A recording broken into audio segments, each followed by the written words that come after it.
आज के इस वीडियो में हम लोग क्लॉक के टाइप 3 वाले क्वेश्चंस को डिस्कस करने वाले हैं। इससे पहले हम लोगों ने टाइप 1 एंड टाइप 2 को कवर किया हुआ है।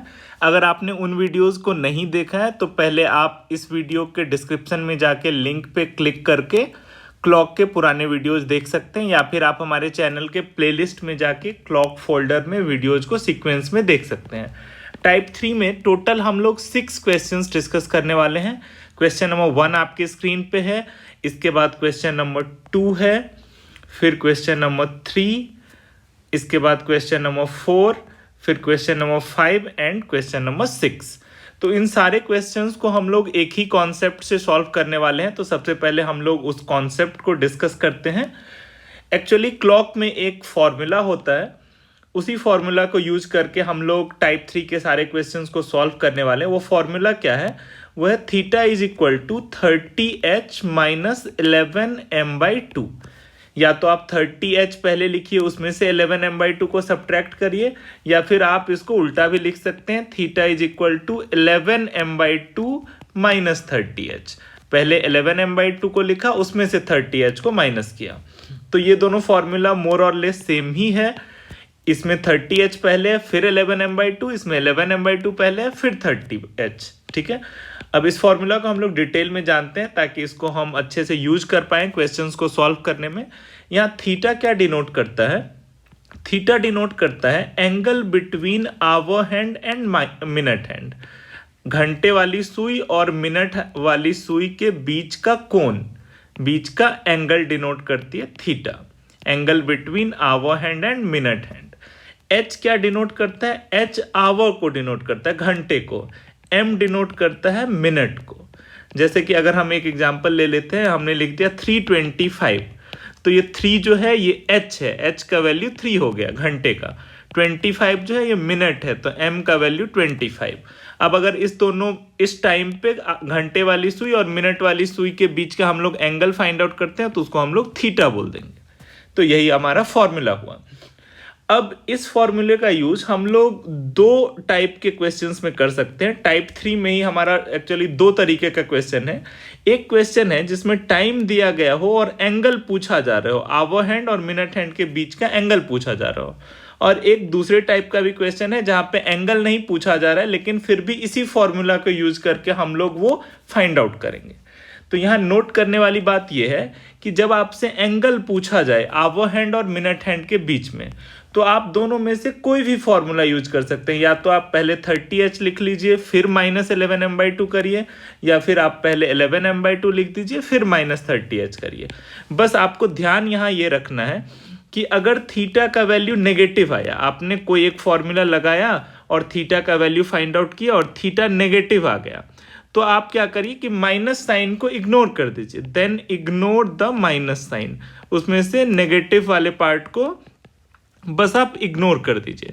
जैसे कि एग्जाम्पल ले लिया कि आपने थीटा का वैल्यू फाइंड आउट किया, वो आ गया -75 डिग्री, तो बस आप माइनस को इग्नोर कर दीजिए, 75 डिग्री आंसर बता दीजिए। ठीक है।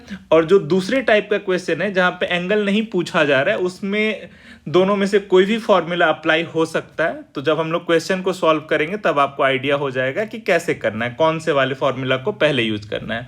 वैसे इन जनरल हम लोग क्या करते हैं कि ये वाले को पहले यूज करते हैं। अगर आंसर आ गया तो अच्छी बात है, अगर आंसर नहीं आया तब हम लोग दूसरे वाले को अप्लाई करके आंसर ले आते हैं।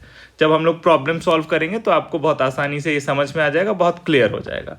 अब यहाँ अभी तक हमने ये चीज जाना कि अगर थीटा का वैल्यू हमने फाइंड आउट किया दोनों में से कोई भी फॉर्मूला को अप्लाई करके, अगर वो पॉजिटिव है तो कोई प्रॉब्लम नहीं है। जैसे डायरेक्ट 75 डिग्री आ गया तो कोई प्रॉब्लम नहीं है, यही आंसर है।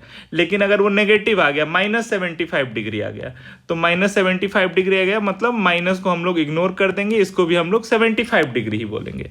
ये हम लोगों ने जाना। अब यहाँ पर एक इंपॉर्टेंट पॉइंट क्या नोट करने वाला है, उसको हम लोग डिस्कस करते हैं। वो ये है कि कोई भी अगर आप टाइम लेते हैं तो आवर हैंड और मिनट हैंड के बीच में 2 एंगल बनता है। जैसे मान लीजिए मैंने रफली 330 ले लिया, तो 330 पे मिनट हैंड यहाँ होगा, आवर हैंड 3 और 4 के बीच में होगा। तो इस टाइम में 2 एंगल बनेगा आवर हैंड और मिनट हैंड के बीच में। एक तो ये वाला एंगल है और एक ये वाला एंगल है। तो हमने जो फॉर्मूला पढ़ा है थीटा का, दो फॉर्मूला, या तो 30h माइनस 11m/2 या फिर 11m/2 माइनस 30h।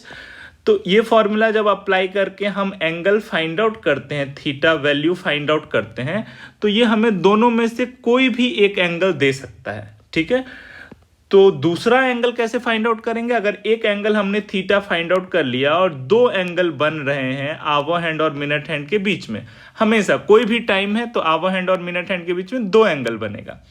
तो एक एंगल तो आप फाइंड आउट कर लीजिएगा थीटा फॉर्मूला अप्लाई करके, और दूसरा एंगल कैसे फाइंड आउट करिएगा? अगर 360 डिग्री में से इस एंगल को आप माइनस कर दीजिए तो आपको दूसरा एंगल पता चल जाएगा, क्योंकि दोनों एंगल का सम जो है वो 360 डिग्री है। आप इस इमेज में क्लियरली देख सकते हैं कि दोनों एंगल का सम 360 डिग्री होता है।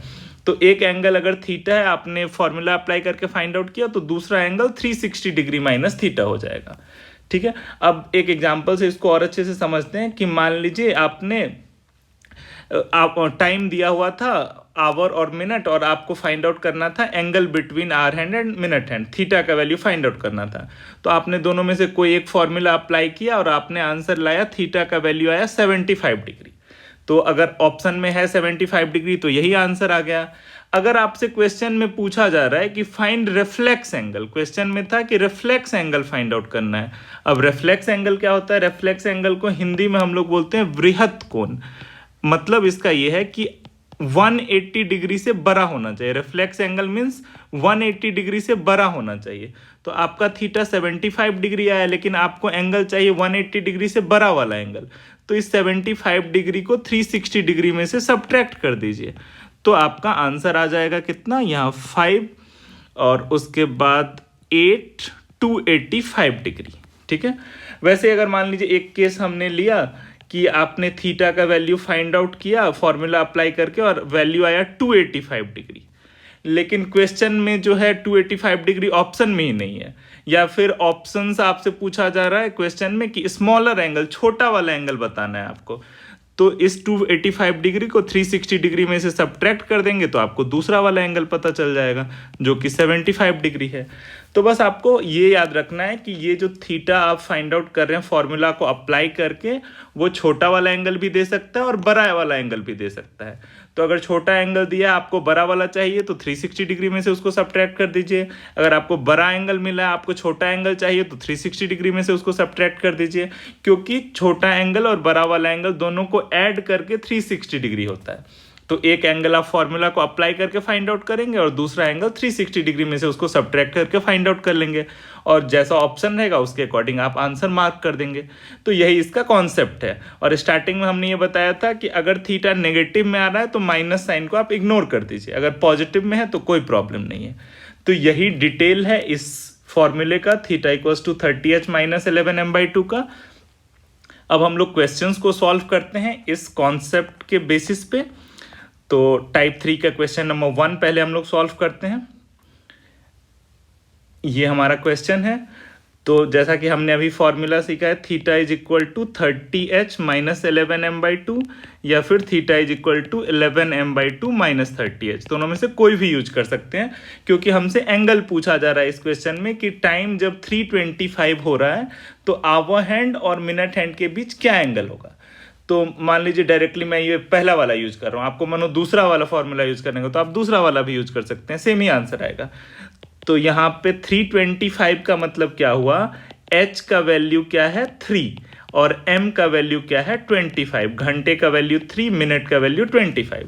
तो यहाँ 30 इंटू h का वैल्यू 3 माइनस 11 इंटू m का वैल्यू 25/2, 30 इंटू 3 90 हो गया, 11 इंटू 25 हो गया 275/2, इसका वैल्यू आ गया 90 माइनस 275/2 मीन्स 2 1 जा 2, 2 3 जा 6, 2 7 जा 14, 137.5। तो आंसर आया माइनस 47.5 डिग्री। और जैसा कि मैंने बोला है, अगर थीटा का वैल्यू नेगेटिव आ जाए तो आप माइनस को इग्नोर कर दीजिए, एंगल जो है आपका आंसर आ गया 47.5 डिग्री। ठीक है, अगर किसी ने ये सेकेंड वाले फॉर्मूला को यूज किया होता तो आंसर नेगेटिव नहीं आता, डायरेक्टली पॉजिटिव ही आता। तो दोनों में से आप कोई भी यूज कर सकते हैं रैंडमली, बस आपको याद ये रखना है कि अगर आंसर नेगेटिव में आ रहा है तो माइनस साइन को इग्नोर कर देना है। यही हमारा था टाइप 3 का क्वेश्चन नंबर 1। अब इसी बेसिस पे हम लोग क्वेश्चन नंबर 2 को डिस्कस करने वाले हैं नेक्स्ट वीडियो में। अगर समझने में आपको थोड़ा सा अभी प्रॉब्लम है इस फॉर्मूला को समझने में, तो आप कमेंट करके पूछ सकते हैं।